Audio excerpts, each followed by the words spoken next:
this no longer feels like a refrigerator on my back. And by the way, it was an uncomfortable journey through the offseason. Oh, you're such a hero. Just listen. Before you continue pontificating, let me thank you, Mark, for carrying this burden, this Brock Purdy burden, this Brock Purdin, because one man, and Larry, let me try again. 3, 2, and 1. One radio host had the courage. 2.5 men actually had the courage to carry the burden that Brock is a good quarterback on their back. And here we are, 4 games and 20 for 21 later, and the burden has been lifted as Aaron Rodgers leads the parade of thank yous to the doorstep of 3, 2, 1. Mark Willard, true American sports talk hero. Go ahead. That felt right. I honestly, I loved it. I Dripping thought that was with about disingenuousness. You know what month it is, don't you? It's Brocktober. It sure is. It sure is. It's Brocktober. No, the reason it was a burden all summer long to be Brock's second biggest fan. You're a hero. The reason. Did you ever know that you're my Brock Purdy hero? Dibs, I want my flowers. No, listen. The reason it was difficult is because even I have to admit, I didn't know 100% if I was right. I didn't know if he was going to be healthy. I didn't know if he was going to play. I saw what I saw. I thought what I thought. But I also thought the Giants were going to be good this year. So what the hell's that worth? Well, you're 1-1. Okay. That's what it's worth. And you know how people feel about a 500 team. Yeah, you get Somebody fired. gets fired. Just so you know, and this from Beard on the YouTube feed, courtesy of First NorCal Credit Union, Brock Purdy, PFF 73. I know. It's the same guy who said it yesterday. Beard's been after me all week long. I got Beard's back. And that's fine. It's only Tuesday, so it's not that tough yet. Do you know the burden of carrying Beard's material on your back? Listen, it is difficult, and I feel for you. I know what it's like. And all the other Willard haters that I have to trumpet. But the beautiful thing is the refrigerator on my back has been taken off by the fan base because now everybody loving him some Brock, except for Beard. That's fine. But everybody's loving him some Brock. And everybody can see what they see. The team is 4-0. He hasn't thrown an interception. He's a top-rated quarterback in the NFL. We can look at whatever angle we want. You can go to PFF, where apparently he's like 15th. You can go to whatever metric you want. How come he's only got 5 touchdown passes, Mark? How about those 3 passes that he overthrew in L.A.? What about that?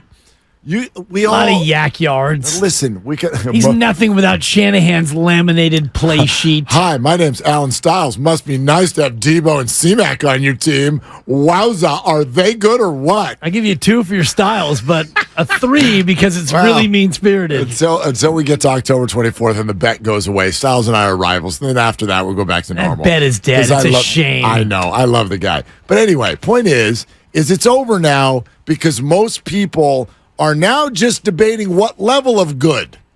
Is he good? Is he really good? Is he super duper good? Is he super califragilistic good? Wow. Or Mary Poppins. Or is he great? Okay. I've got him as the best ever. Okay. Okay. Why don't Purdy 1, Brady 2, Montana 3, and then you can have the field. I mean, sounds right to me. Mm-hmm. But why don't we go to somebody who plays the position? Ayahuasca. Okay. So when not making fun of Travis Kelce and all of his vaccines, Aaron Rodgers on the Pat McAfee Show had this to say about Brocktober. I didn't see the game, but I saw the stats, and I'm a fan for sure. I think he's done some great things. I think people always have to have some sort of caveat. You know, like Kyle's such a great play caller, and he's got CMC and Debo and Kittle and all these guys. At some point, I think some of that's going to die down. They're going to realize that Brock's a pretty damn good player. And Brock has done some great things. And at some point, people are going to be like, okay, well, maybe it's not just that Kyle's a great play caller and he's got these weapons, but you still got a guy who's got to pull the trigger every single time. and make decisions. And I watched the game a couple weeks ago, and I thought he made like 3 or 4 really high-level throws, back shoulder throws and tight window throws, and then a couple of look-offs. So I got nothing but praise for Brock and respect for the way he's played. Is it pronounced caveat or is it just a caveat? And Aaron misspoke, but he's right. The caveats have to stop. He's not right. He's absolutely right. I want you to play the first. Let's play it again. Play the first 5 words and then stop it. I didn't see the game. But he's not, all right, Aaron. No, but he's not talking back about. into your dark room. No, he's not. Back to your ayahuasca. Okay, no. You didn't see the game, but I saw the stats. Thanks, A-Rod. Stand down. You know what you are, dog? You are like 97% of us who are football fans who, hey, it's the fastest 3 minutes of sports. Back. So you watch Chris Berman at halftime of the Monday night, Sunday night, Wednesday night game. You're aging yourself hard right now. Tom Jackson Why don't you and just Chris go all Berman. the way to Cosell? Back. Remember at halftime of the Monday night game when we learned that there were games the day before? Mark, it was the only time ever I was allowed to leave the dinner table during dinner. My folks, old school Sue and Dwayne, R.I.P., they would let me push away, and we go to Pittsburgh. Scat-da-da-da. Dude, that was my joint. When you start your statement with, I didn't see the game, you lose me. But go ahead and trumpet ayahuasca. No, it's time to play it again because play it. I won't just stop in I the didn't first see the 5 game, seconds. but I saw the stats. No, but he's not just talking about the one game. Listen, if he had said I didn't see the game, I saw the stats, and I've decided he's really good because the box score told me so, that'd be a stupid thing to say, but that's not what he said. I didn't see the game, but I saw the stats. Oh, and I'm a fan, for sure. I think he's done some great things. I think people always have to have some sort of caveat. You know, like Kyle's such a great play caller, and he's got CMC and Debo and Kittle and all these guys. At some point, I think some of that's going to die down. They're going to realize that Brock's a pretty damn good player. And Brock has done some great things. And at some point, people are going to be like, okay, well, maybe it's not just that Kyle's a great play caller and he's got these weapons, but you still got a guy who's got to pull the trigger every single time and make decisions. And I watched the game a couple weeks ago, and I thought he made like 3 or 4 really high-level throws, back shoulder throws and tight window throws, and then a couple of look-offs. So I got nothing but praise for Brock and respect for the way he's played. See, you had shut down. I watched the game a couple weeks ago. You shut down after his first 5 seconds. You didn't make it to the end when he said no. When I watched, I saw high-level throws. Caveat. Thank you. Caveat. This is what I'm trying to say. This is where the Brock conversation has to go now, because everybody is now in agreement that Brock is good. We don't need to do any more of these shows where people are trying to convince other people that Brock Purdy's good. He's good. It's official. He's good. I don't need a guy who just looks at the stats to tell me he's good. But here's where I do think it needs to graduate, because I don't think we're here yet. I do think that Brock, in football games, every time does have some high-degree difficulty, aggressive, outside the numbers, deep or back shoulder attempts. I'm not going to say he completes all of them. Well, he did Sunday. But we've now gone, well, okay, he's good, for that offense, and he makes decisions, and he can deliver it really nicely 6 yards away from his face. No, that's not like there's no data metric in the league that states that that's what he's doing. In fact, if you want to actually dive into air yards, let's get into air yards. Yards per attempt, even total yards, he's ahead of Patrick Mahomes in all of them this year. Well, since when is he the gold standard? Honestly, he's so washed. So no, I'm not saying he's better than Patrick Mahomes. Don't you dare put this in my mouth. You just did. You're the one who brought him into the conversation. But it's time to stop acting like what Brock does is low-degree difficulty. Get the ball in the hands of Debo and McCaffrey or Ayuk. Let them do their thing, and that's how his yards get built up with all of this yak. Brock is aggressive with his throws. His arm is plenty. It's not Herbert, but it's plenty. It's been shown. He can complete it with accuracy downfield.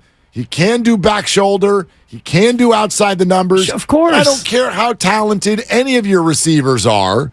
You can't do that in the NFL unless you are very, very high level. So I'm not here to rank him. I'm not here to break down anybody's this, that, or the other. Here's what I'm here to say. It's time for the caveats to go away. There's no more caveats. Caveat. It's not. Caveats. It's not. Brock Purdy. Here's the one sentence. Brock Purdy is not good because of someone else. That's my sentence. Well, your sentence has to end with either a "you're welcome" or "as I told you." No, just a period. You can't start the segment with getting a refrigerator off your back unless you're going to take a victory lap. I mean, I'll take a victory lap after the show. Or actually, I'll wait till February and do it then. If you do it in February, then you and Larry can go arm in arm, and you can skip down Market Street. We will. Maybe Intended air yards per pass attempt, he is 22nd in the NFL so far. So it's not like he's... What did you just call it? Intended air yards. But what's intended? That means when you throw the ball and you're intending to throw it, like pass attempts. This accounts for how far you're intending to throw it. In other words, if you have a guy in a 20-yard route and you throw it 40 yards, you don't get 40 yards worth of credit. He did that in L.A. a few times. Right. Intended air yards per pass attempt. Yeah. Completed air yards, he's 9th. Okay. So what that tells you is he's completing more deep balls per pass attempt than other quarterbacks are attempting them. I'm not ... victory lap. Just, that's my opinion. Brock Purdy is not good because of someone else. Period. No, he's good. Period. He is better than he would be because of someone else. So now you can put this however you want to put it, and I'm putting it the way I want to put it. So if Brock Purdy this year has been an 8.5 on a scale of 1 to 10, just as a number, you could put him at a 9.5. Yep. You can put him wherever you want to put him. I would give him not a big portion, but a portion of that is because of who he plays for and who he plays with. And that's my opinion. And you're welcome to it. You're welcome to it. The throws he's making to receivers who are as open as they are open. He's making good throws in tight windows. He's connecting on deep balls to receivers who are open, and receivers are making great plays for him. I don't remember a lot of times where receivers are doing him wrong with drops.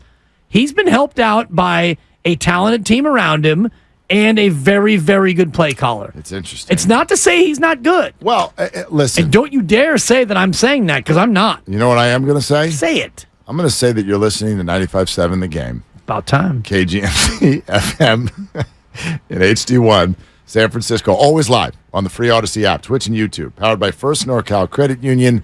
And I'm also going to say caveats, because it's fun to say. It's not a word. Caveats. But anyway, listen, I don't know. Somewhere in here we can split the difference.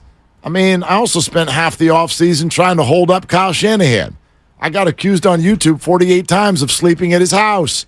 So, yes, Brock Purdy's got a great coach. You don't need me to say that. I say it every day. He's got a great coach. He's got great teammates. They're obviously a very, very good team. I just have, where I struggle is I do not remember the comp when a team has really good players, which good teams usually do, and when their quarterback crushes it with timing, accuracy, decision-making, puts those players in the best position for them to succeed. I don't remember hearing, that quarterback is a production of what's around him. I actually think I could argue the exact opposite as well, without even disagreeing with you. Is Brock in a great situation? Yes. However, I will also argue this. Brandon Ayuk's about to put up numbers that he's never been able to do in his career. He's never going to be able to do that with Jimmy. He certainly would not have been able to do that with Trey Lance. And we can do that all around the league. Is a great receiver making a great quarterback, or is the great quarterback making the great receiver? The answer is probably some of both. Yes. Right? And I think the answer to your question, and I just looked it up to make sure I had it right, it was the 1999 St. Louis Rams, the greatest show on turf. Okay. Quarterbacked by a guy named Kurt Warner. Sure. Kurt Warner did not get the credit that he has subsequently gotten after the fact because he had Isaac Bruce, Torrey Holt, Marshall Faulk, Azair Rakim. I had it wrong.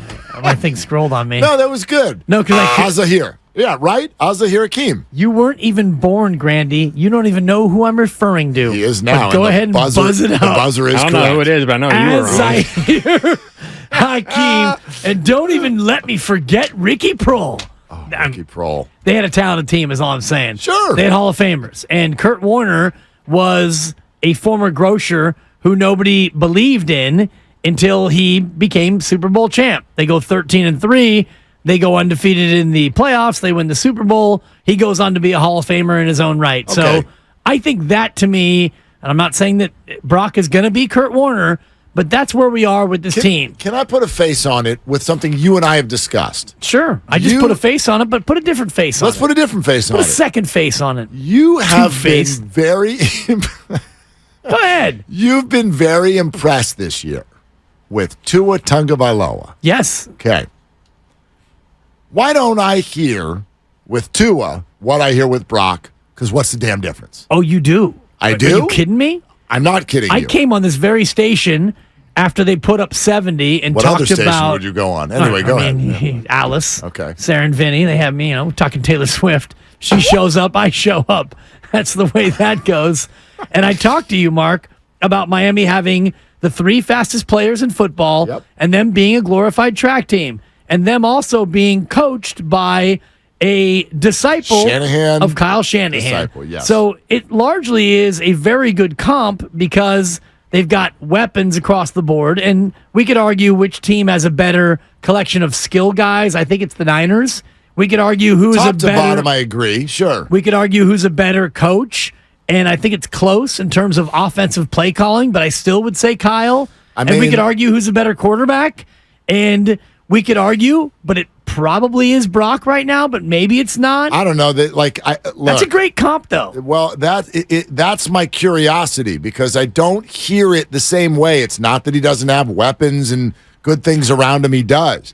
What I hear is sort of like, what about Tua? Whenever everyone gets into the Mahomes, Allen, Burrow, Hurts, what about Tua? Right. Look at these numbers, 466 yards. Right. And yes, I want to give him all the credit in the world because I don't think quarterbacking in the NFL is easy.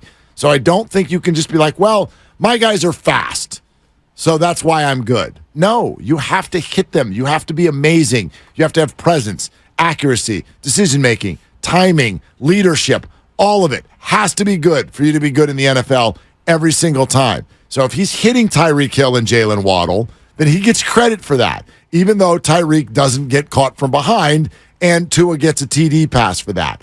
I hear it, put it this way, a lot less. I hear it a lot less than I do with Brock.